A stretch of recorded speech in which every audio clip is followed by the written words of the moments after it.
మేడ్చల్ నియోజకవర్గం రాజధాని పక్క నియోజకవర్గం. మరి రాజయ్యేదెవరో? హైదరాబాద్ శివార్లలో హీటు రేపుతున్న నియోజకవర్గం మేడ్చల్. ఎన్నికల్లో ఓ సీటు కోసం ఏదో ఓ పార్టీలో కొట్లాడుకోవడం కామన్.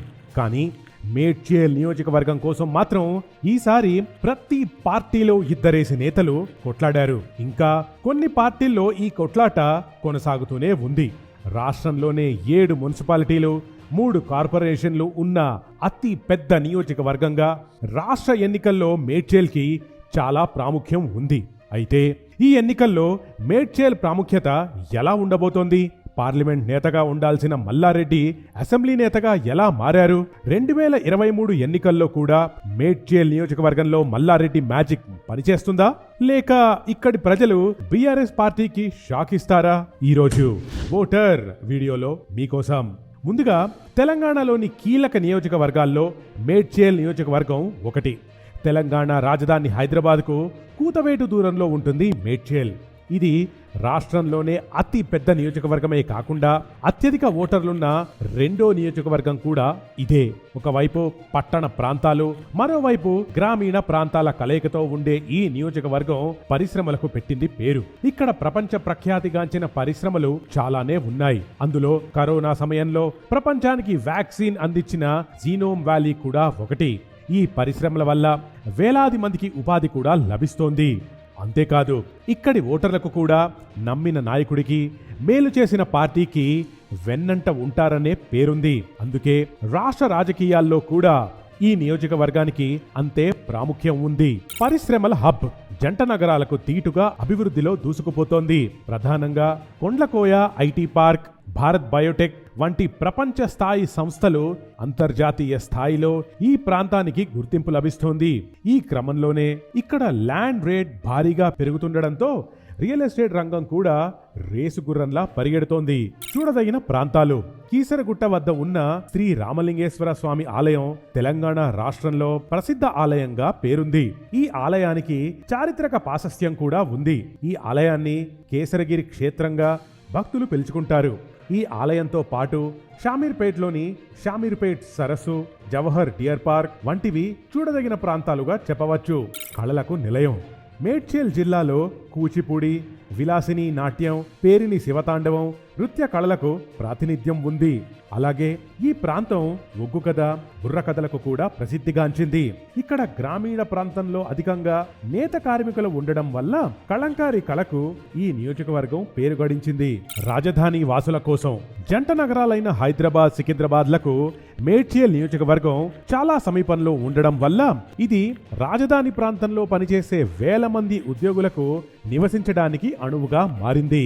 రాజధాని ప్రాంతంతో పోల్చితే ఇక్కడ కాస్ట్ ఆఫ్ లివింగ్ కూడా తక్కువగా ఉండడం వల్ల నగర ప్రజలు ఇక్కడే నివసిస్తూ ప్రతిరోజు అప్ అండ్ డౌన్ చేస్తుంటారు. దీనివల్ల ఈ ప్రాంతంలో పట్టణ ప్రజల సంఖ్య ఎక్కువగా ఉంటుంది. మేడ్చల్ పొలిటికల్ డెమోగ్రఫీ: మేడ్చల్ నియోజకవర్గంలో 7 మండలాలున్నాయి. మేడ్చల్, షామీర్పేట్, ఘట్కేసర్, కీసర, మేడిపల్లి, కాప్రా, ముదుచింతలపల్లి మండలాలు ఈ నియోజకవర్గం పరిధిలోకి వస్తాయి. ఈ నియోజకవర్గంలో మొత్తం 5,53,785 ఓటర్లుండగా అందులో పురుష ఓటర్లు 2,67,781 కాగా మహిళలు 2,85,957 మంది. వీళ్ళందరూ 2023 ఎన్నికల్లో ఓటు హక్కు వినియోగించుకునేందుకు గాను 573 పోలింగ్ స్టేషన్లు ఏర్పాటు చేయడం జరిగింది.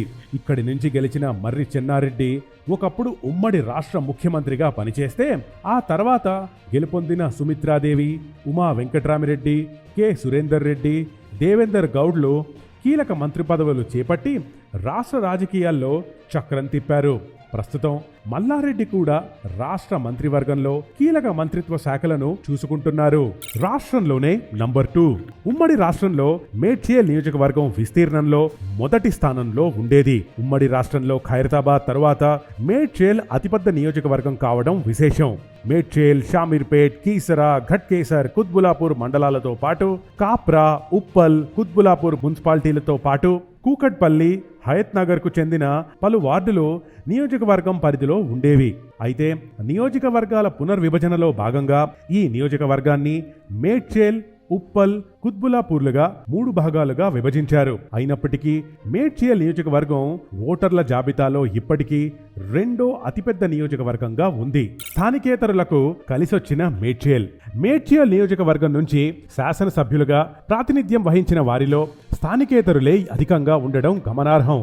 14 మందిలో తెలుగుదేశం పార్టీకి చెందిన సురేందర్ రెడ్డి, కాంగ్రెస్ పార్టీకి చెందిన ఉమా వెంకటరెడ్డి, టీఆర్ఎస్ పార్టీ ఇప్పుడు పీఆర్ఎస్ పార్టీ తరఫున గెలిచిన మలిపెద్ది సుధీర్ రెడ్డిలు తప్ప మిగతా వాళ్లంతా స్థానికేతరులే. దీన్ని బట్టి చూస్తే మేడ్చల్ నియోజకవర్గం స్థానికేతరులకు కలిసొచ్చిన నియోజకవర్గం అని చెప్పొచ్చు.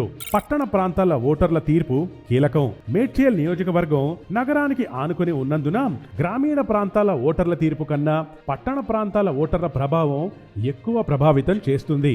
ఉమ్మడి రాష్ట్రంలో కుత్బులాపూర్, ఉప్పల్, కాప్రా మున్సిపాలిటీలలో ఓటర్లు అభ్యర్థుల గెలుపులో కీలకం కాగా ప్రస్తుతం జవహర్ నగర్, బోడుప్పల్, దమ్మాయిగూడ, నాగారం మున్సిపాలిటీల ఓటర్లు అభ్యర్థుల తలరాతలను మార్చుతున్నాయి.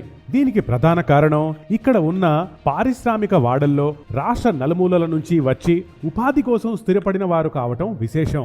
రెడ్లదే ఆధిపత్యం. మేడ్చల్ నియోజకవర్గంలో కుల ప్రాతిపదికన చూస్తే ఇక్కడ 8 సార్లు రెడ్డి సామాజిక వర్గ నేతలు, 3 సార్లు బీసీ నేతలు, 2 సార్లు ఎస్సీ నేతలు, ఒకసారి బ్రాహ్మణ నేత గెలుపొందారు.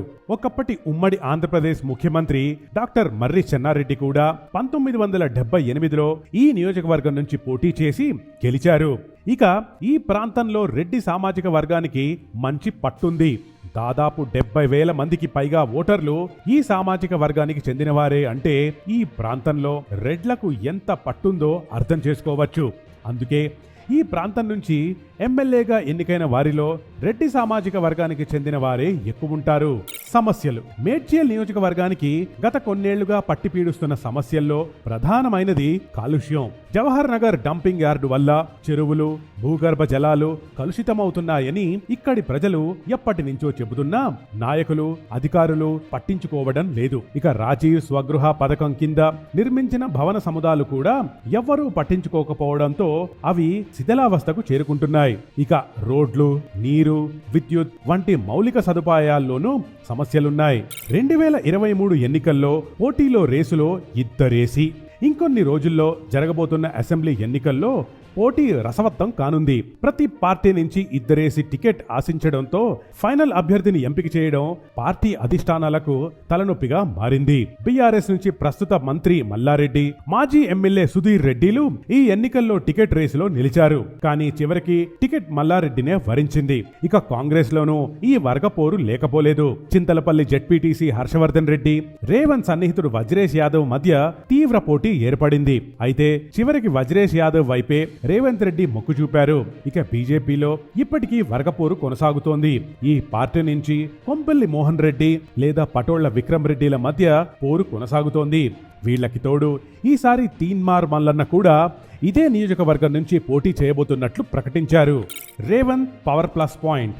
మేడ్చల్ నియోజకవర్గం మల్కాజ్గిరి లోక్సభ నియోజకవర్గం పరిధిలోకి రావడం, అందులోనూ ఇక్కడ కాంగ్రెస్ రాష్ట్ర అధ్యక్షుడు పిసిసి చీఫ్ రేవంత్ రెడ్డి ఎంపీగా ఉండడంతో ఈ ప్రాంతంలో రేవంత్ పవర్ ఖచ్చితంగా ఆ పార్టీకి ప్లస్ పాయింట్ అయ్యే అవకాశం లేకపోలేదు. ఇక మొదటి నుంచి కాంగ్రెస్ కు కంచుకోటగా ఉన్న మేడ్చల్లో ఒకవేళ రేవంత్ ఇంపాక్ట్ కనుక చూపించగలిగితే ఖచ్చితంగా ఇక్కడ కాంగ్రెస్ గెలిచే అవకాశం లేకపోలేదు. ఇది మేడ్చల్ నియోజకవర్గం స్టోరీ. తెలంగాణ రాజకీయాల్లో ఇప్పటి వరకు కీలకంగా నిలిచిన మేడ్చల్ ఈ ఎన్నికల్లో కూడా అంతే ప్రాముఖ్యం సంతరించుకుంది. మరి ఈసారి మేడ్చల్ ప్రజలు ఎవరిపై ఓటు వర్షం కురిపిస్తారో చూడాలి. Hit TV app, all the success for their launch. Please download the app. Download the Hit TV app now. Please download the app now. Please download the app now. Please download the app now. Download the app now.